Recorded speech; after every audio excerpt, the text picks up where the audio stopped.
Bienvenue dans les vlogs du milieu, entre fiction et réalité, épisode 0.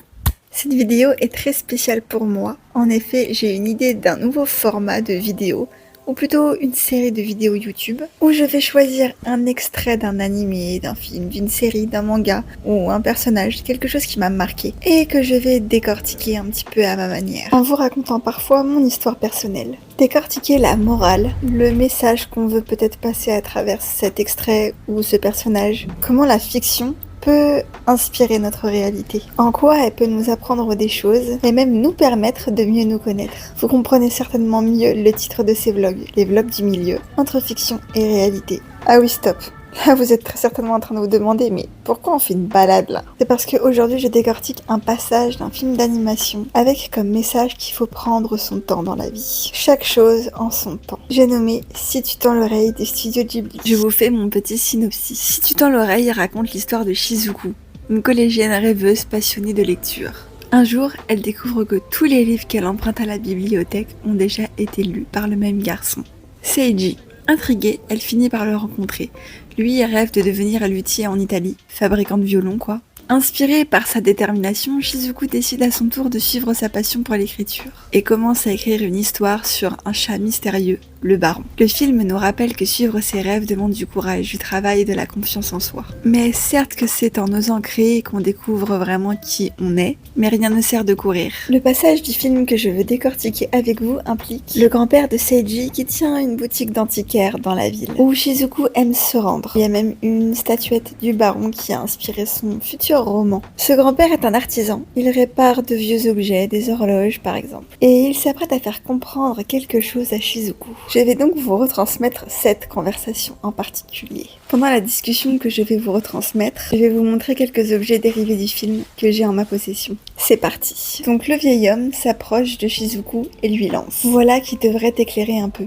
Tiens, regarde, cette pierre de roche s'appelle du mica.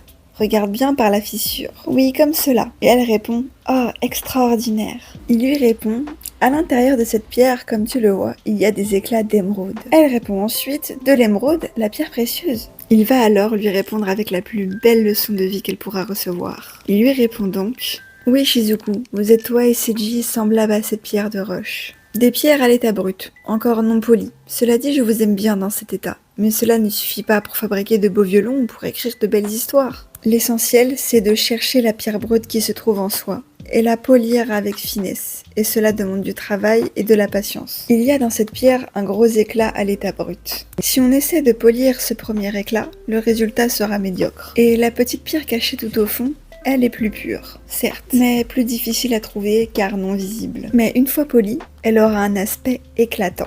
Ah, j'arrête, je radote. En vieillissant, on devient vite moralisateur. Shizuku lui répond alors « J'ai peur maintenant de ne pas avoir un si bel éclat en moi, mais j'ai une si folle envie d'écrire. Lorsque j'aurai écrit, vous serez le premier à qui je ferai lire mon roman. » Et lui finit cette conversation incroyable avec « Merci, j'attends ton ouvrage avec impatience. » Bon je fais ce moment de vidéo sans savoir où est-ce qu'il ira dans la vidéo. On m'a mis un stop dans mon emploi du temps. En vrai c'est pas mal parce que je me pose. Ce que je peux dire c'est que ce passage, il m'a tellement fait comprendre des choses sur moi-même, comme si ça avait été créé pour moi, un peu. Je suis quelqu'un de perfectionniste, je suis quelqu'un qui va tout le temps à 1000 à l'heure, et j'essaye toujours de bien faire les choses, de faire les choses comme il faut, d'être une bonne fille, une bonne amie, une bonne tata, être une bonne personne. Et j'ai toujours eu cette question-là depuis petite, est-ce que je suis une bonne personne? Est-ce que je fais les choses bien? Est-ce que les gens sont contents? Est-ce que les gens sont fiers de moi? Pas tant pour leur regard à eux sur moi, mais plus pour moi, pour me dire, est-ce que je sers à quelque chose sur cette planète? Quand je vais partir, à quoi ça va servir? Je me posais des questions, je vous jure, mais genre j'avais 10 ans.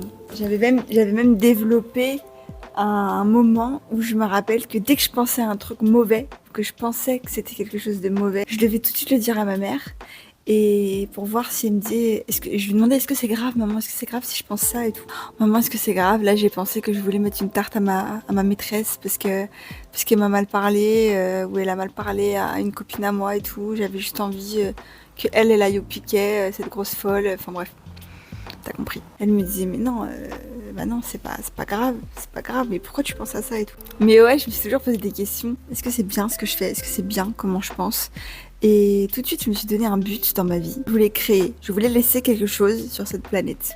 Au début je me suis dit que ça devait être dans l'architecture et tout ça, parce que j'aimais beaucoup les maisons, les architectures, les bâtiments et tout, j'aimais beaucoup ça. Et au final, après, je me suis rendu compte dans les études que j'étais trop nulle en maths et tout ça, et qu'en vrai, il fallait quand même avoir un bon cursus scientifique. Je suis tout de suite allée dans la mode. J'ai toujours aimé dessiner, ça je le savais. J'ai tout de suite dessiné quand j'étais toute petite. Je me faisais des carnets toute seule, je m'inventais des histoires, des mangas, écrire des romans. J'aimais écrire des chansons. J'aimais beaucoup écrire et aussi me raconter des histoires. Donc parler dans mon mégaphone Winnie l'ourson. Je m'enregistrais en cassette. J'étais fille unique, alors j'avais beaucoup de temps à perdre, t'as compris. Et je m'enregistrais lire des histoires. Et je savais que je voulais créer. Dessiner des vêtements, les créer de A à Z.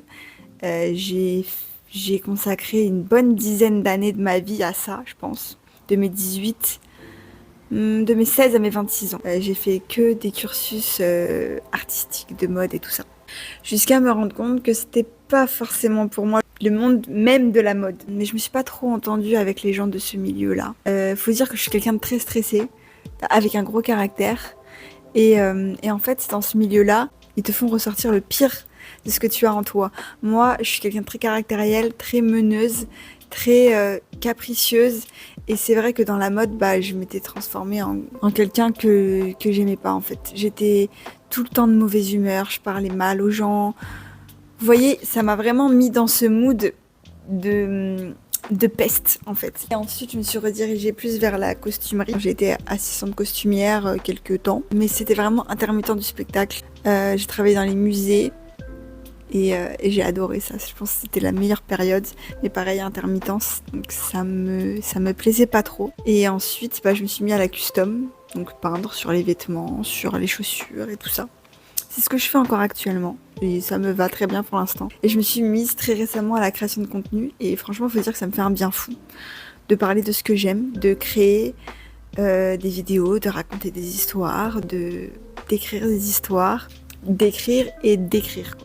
Et voilà, j'adore. En fait, je vais à des endroits où je me permettais pas d'aller, où j'avais peur d'aller, où on m'interdisait d'aller aussi. Je sais pas si je vais mettre ces passages-là dans la vidéo, c'est un petit peu personnel pour la première vidéo, mais je pense que ouais, parfois il faut se poser. Il faut pas se presser, pas se dire je veux aller à ce but-là. Je veux que dans 6 mois je sois là, obligatoirement.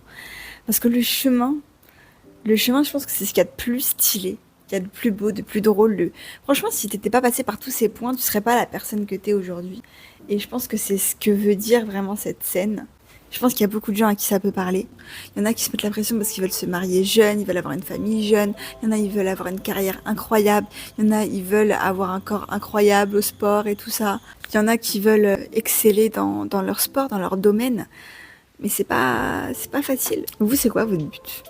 Je me suis souvent demandé au final ce que c'était le but, mon but du coup. Et je pense que mon but à moi, c'est d'être heureuse. Hein. J'espère que cette vidéo vous plaît. Je sais pas trop où elle va aller. Je sais pas si j'aurai d'autres moments face cam comme ça dans cette vidéo, donc j'en profite pour vous dire. N'hésitez pas à me mettre en commentaire si vous avez des moments, des scènes ou des personnages que vous avez envie que je décortique. J'appose un petit peu mon analyse comme ça et où je mets un petit peu de caractère personnel dans la chose. Les temps morts sont aussi précieux que les temps vécus, je pense. Les temps où vous vous posez, vous prenez du recul. Plus vous vous posez, plus votre âme est recul un peu de ce que vous êtes en train de faire. Et c'est là que vous voyez où vous devez aller. Moi, je le fais rarement, mais quand je le fais, rien que juste je dors, je me pose, j'ai eu l'idée de ce format de vidéo. J'ai eu l'idée de cette série. Voilà. Et je continuerai ça au Japon. Je vous promets pas non plus qu'il y aura un vlog du milieu toutes les semaines, mais je vais essayer.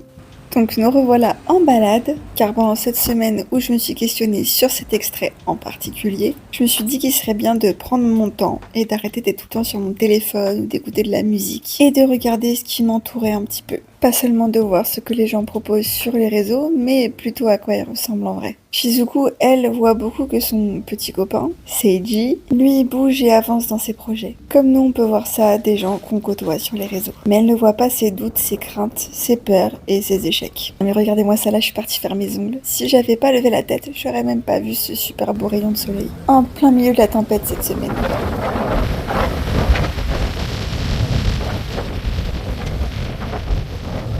J'ai vraiment failli m'envoler. Check mes nouveaux ongles pour le Japon, pour la semaine prochaine, franchement. Regarde-moi ça. Regarde-moi ça. J'ai eu une petite idée en dormant. Cette scène en particulier, je trouve que c'est pour toutes les personnes qui sont un petit peu trop perfectionnistes et tout ça, les personnes qui veulent toujours bien faire les choses et du coup par peur de faire mal les choses ne font pas certaines choses. Vous voyez ce que je veux dire? Et je sais pas si ça vous arrivait à vous aussi quand vous étiez petit d'avoir des albums d'autocollants. Moi j'avais un album avec plein d'autocollants d'animaux. On a y saute. Et j'avais trop du mal à les utiliser par peur de les gâcher, de mal les utiliser, j'avais envie d'attendre le bon moment pour les utiliser. Genre là, le tigre, c'est le moment de le mettre sur mon lutin. Les cahiers où il n'y a que des fiches plastiques là. Et ben, j'aimais bien mettre des autocollants dessus et je me dis ah ouais mais est-ce que vraiment je mets le beau tigre et tout. Et au final cet autocollant tigre, je l'ai jamais collé sur quoi que ce soit. Et je sais même plus où est l'album. Est-ce que vous savez où est votre album d'autocollants à vous là, tous les autocollants que vous avez jamais posés? Ils sont tous vos calots, formes, tortues, étoiles et tout que vous avez jamais osé échanger, que vous avez jamais osé jouer avec par peur de les abîmer. Ils sont ouf. Tout ça pour dire que en fait je pense que la vie c'est un peu pareil que tout ça, faut quand même oser. Parce que sinon tu feras jamais ce que t'avais envie de faire, t'auras jamais essayé, tu sauras jamais si ça a marché et si c'était vraiment le moment de poser cet autocollant.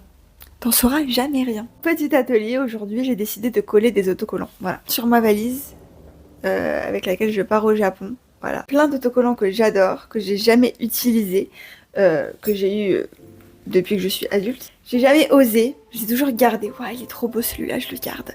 Et ben non, aujourd'hui je vais les coller sur ma valise. Et si ma valise se perd, si on me la vole et tout ça, et ben ils voyageront. Voilà, ils iront ailleurs. Ça déjà c'est un autocollant de Blackstone, le groupe de rock dans Nana. Après j'ai pas mal d'autocollants un petit peu holographiques comme ça. Ce genre de choses, Betty Boobs, Ice Crawling, des Tamagotchi. Il est trop beau le nœud, regarde. Regarde comment il est beau le nœud. Comme ça, je le trouve trop cute. Ça se trouve bien marqué SMK, j'espère pas. Là j'ai le Bratz. J'avais les DVD et tout, j'aimais trop les Bratz. Incroyable. Deux petits autocollants Hello Kitty que j'avais eu au Japon d'ailleurs la dernière fois quand j'avais acheté au Shibuya 109. Petit cœur holographique léopard très nana, j'adore. Un espèce de Shiba japonais, trop mignon. C'est comme les tatouages. Bon ça par contre j'ai passé le pas un peu plus vite que les autocollants, on va savoir pourquoi.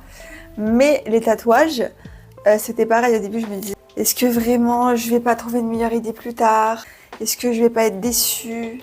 Est-ce que je vais pas regretter plus tard et tout? Et après, peut-être tu pourras toujours trouver des choses plus belles, tu pourras toujours te dire ah ouais, mais au final, ça me rappelle pas forcément un bon souvenir. Mais en fait, ça fait partie de ton histoire. Et si tu le fais pas, tu le vis pas, quoi, tu vois. Tout le monde ne veut pas forcément se tatouer, ça va pas forcément dans les croyances de tout le monde. Moi, ça me dérange pas de le faire. J'ai aimé pendant longtemps, par exemple, un tatouage. Et bon, là, par exemple, ça fait 10 ans que je l'ai fait. Ok, j'en ai un peu marre, je suis en train de le retirer, voilà. Et est-ce que c'est grave? Non, je vais refaire quelque chose par-dessus et la vie est belle, quoi, finalement. Voilà, 2000 Blackstone, comme ça. J'étais ce genre de petite fille, vous voyez, quand t'avais un coloriage, il y avait deux écoles un peu. Il y avait ceux qui voulaient reproduire exactement à l'identique. Et il y avait ceux qui, par exemple, il y avait une Blanche-Neige, par exemple, j'avais une copine, elle avait fait un coloriage de Blanche-Neige. Elle avait fait la robe verte. Vous voyez pas mon étonnement? Je l'ai un petit peu engueulée. Je lui ai dit, mais Mareuse, enfin non. Blanche-Neige, elle est pas verte. T'as pas compris, en fait. Elle est jaune et bleue. T'es bizarre. Et au final, je pense que c'est un peu plus amusé que moi, tu vois. Vous voyez ce que je veux dire? Moi, j'étais un peu ce genre de meuf, quoi. Un peu à pas prendre de risques. Genre, par exemple, avant, pareil, on me demandait de sortir. Ouais, demain tu sors. Personne normalement constituée pourrait dire oui. Mais moi, c'était pas dans mon planning, dans ma tête. Enfin, dans ma tête, c'était pas décidé et tout. À l'avance, bah, je sors pas en fait. Bah, t'as un truc à faire? Non, c'est juste que j'avais pas prévu. Voilà où j'en suis. Donc, du coup, normalement, ça marche là. Parce que ça a bugué. Je disais que dans ma petite résidence pavillonnaire, dans le 9-1, entre bâtiments et forêts douteuses, il y avait pas mal de jardins, de verdure et tout. Et j'avais découvert et aménagé plusieurs cabanes avec des meubles et tout que je trouvais aux encombrants. Et je les louais aux gamins du quartier, mes 15 potes là. Je leur disais alors, ok, alors ça c'est des cabanes. Toutes les semaines, je veux des bonbons. Et une fois dans le mois, on fait tous le ménage des cabanes, en fait. Vous avez compris? Bref, j'étais une gamine un peu psychorigide, un peu... Je voulais même pas que les enfants viennent jouer chez moi, parce que c'était mes jouets à moi. Je voulais pas qu'ils foutent leurs doigts collants, leurs doigts d'enfants sur mes jouets. Maintenant, ça va mieux, je partage un petit peu plus. La nourriture, j'ai un peu de mal. Mais sinon, le reste, ça va. Je pourrais partager mes autocollants, si vous voulez, mais voilà. Et c'est vrai que les animés, les mangas m'ont quand même beaucoup aidé aussi à lâcher prise. Parce que finalement, la vie, c'est pas suivre un planning, de suivre une liste et de tout valider. Parce qu'au final, c'est pas vraiment comme ça qu'on est heureux. Hein. J'avais tout coché. Mais c'est pas forcément pour ça que t'es heureuse. Bien sûr, t'es pas malheureuse. J'étais très reconnaissante et tout ça. Il me manquait des choses et j'ai appris à mes dépens ce que c'était. Faudra pas être choqués, les gars, quand vous verrez cette vidéo. C'est un petit peu perso. J'avoue. Du coup, avec ce voyage, je pense que ça va quand même me remettre un petit peu les pendules à l'heure. Savoir ce que sont mes priorités. Je sais ce que je veux et ce que je veux pas maintenant. Là, tout ce que j'ai eu cette année, c'était clairement pas sur mon bingo 2025. J'en reviens strictement pas. À un moment donné dans ma vie, j'en étais à un point où je ne pouvais plus rien faire. On m'interdisait ou je faisais plus rien pour des raisons personnelles. Je pensais pas que j'allais retrouver une joie de vivre comme ça. Et en fait, c'est incroyable ce qui se passe en ce moment. Je ne me repose pas. Faut savoir que moi, en fait, c'est ça aussi mon problème dans ma vie. Pour mériter et avoir ce que je veux, il faut que je passe par un dur labeur. Il faut que je passe par beaucoup de travail. Et dans ma tête, je me dis, plus tu te prendras la tête, plus tu mérites et plus tu auras ton dû. C'est un peu dérisoire et avec beaucoup de contraste parce que mon dû, c'est mon dû. Mon but dans la vie, c'est d'être heureuse. Mais c'est pas en me faisant la misère à moi-même que je vais être heureuse. Donc... À l'école, j'avais très souvent de mauvaises notes. Au début de tout ce que j'avais commencé à entreprendre, avec mon esprit un peu sportif, parce que je fais beaucoup de sport dans ma vie en compétition, mon esprit un peu shonen, j'ai toujours voulu réussir, dans tous les cas. Et en fait, je mettais tout en œuvre pour y arriver. Et des fois, je devais faire 72 fois ce que les gens faisaient pour réussir moi. M'organiser beaucoup, par exemple mes études de mode, j'habitais à 1h30, 1h45 de l'école. C'était pendant les gilets jaunes et il fallait qu'on soit à l'école à 7h45 pour repasser tous les vêtements qu'on avait pu coudre la veille ou pendant la nuit pour nos devoirs. Il fallait les repasser, sinon on ne se faisait pas noter. Donc du coup, pour que moi j'arrive à 7h45 et qu'il y a 1h30 de trajet, je vous laisse deviner à quelle heure je me levais, à peu près 5h. Et je rentrais chez moi à 21h et je devais faire des devoirs jusqu'à 2-3 heures du matin. Je dormais à peine et je mangeais pour avoir de l'énergie. En fait, ça m'a un peu trauma, je pense aussi ça. Parce que du coup, j'ai développé ce truc de toujours devoir optimiser mon temps. Et si je me fais pas la misère, ça veut dire que j'ai pas bien travaillé. S'il y a des étudiants en école d'art, en école de mode, je veux bien votre ressenti sur ça. Du coup, on est beaucoup dans ma promo à ne pas réussir encore plusieurs années après, à s'arrêter à regarder la télé par exemple. À s'asseoir sur le canapé devant la télé et à regarder un film ou une série juste comme ça, sans rien d'autre dans les mains, sans penser, sans quoi. Je préfère être occupée, vous voyez. Après, là, je commence vraiment à pouvoir me détendre. Hein. C'est ce que Shizuku, c'est ce que l'héroïne, je pense, aussi ressent. Son amoureux n'est pas là. Il est parti en Italie fabriquer des violons. Et elle est là et sait même pas quoi faire de sa vie. Elle aimerait être utile et en même temps, elle l'est pas forcément. Et elle voit bien que sa famille comprend pas non plus dans quel état elle est et tout ça. Et en fait, ils pensent qu'elle fout rien, alors qu'en fait, elle est juste en stress, quoi. Et moi, ça m'arrivait beaucoup, ça. De tellement être stressée pour un sujet, de ne rien faire. De ne pas réussir à avancer, d'être bloquée parce que j'avais peur de faire de la merde. J'aurais pu m'éviter beaucoup de soucis. Faut pas essayer d'aller rapidement, ça sert à rien.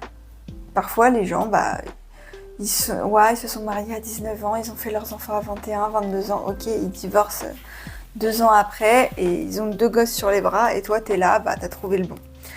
Ce que je ne souhaite absolument pas aux gens qui se sont mariés jeunes et qui ont fait des enfants jeunes. Pas du tout. C'est juste que si t'es pas sûr, le fais pas. Faut que ce soit naturel. Très naturel. Faut pas se forcer à cocher des cases et finir des listes. C'est pas ça le jeu. Bon, je vous montre quand même la fin. Ça a de la gueule déjà.